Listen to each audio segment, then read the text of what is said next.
Goa Karnataka national highway 17 महामार्गाच्या 4 लेन करपाच्या प्रकल्पाचे काम पुराय जावपाक लागला अशें विधान केंद्रीय रस्तो येरादारी आनी महामार्ग मंत्री नितीन गडकरी हाणें केले। ह्या महामार्गाचे 173 किलोमीटर म्हळ्यार सुमार 92.42% काम पुराय जाल्ल्याचे ताणें ट्विटरा वरवीं ट्वीट करीत सांगले।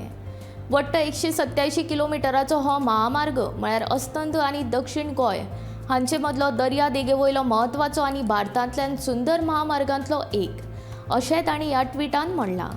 ह्या महामार्गाचें काम जरी पुराय जावना तरी ह्या महामार्गाचेर येरादारी सुरू करतले आनी उरिल्लो प्रकल्प 2022च्या डिसेंबर मेरेन पुराय करतले अशें गडकरी म्हणटा। ह्या महामार्गाक लागून प्रवास वेळ उणो जातलो, अपघात टळटले आनी बरो रस्तो जाल्ल्यान इंधनाची बचत करपाक मजत जातली आनी इंटर आनी इंट्रा स्टेट प्रवाशांक प्रवास करपाक मेकळीक मेळटली अशें नितीन गडकरी म्हणटा।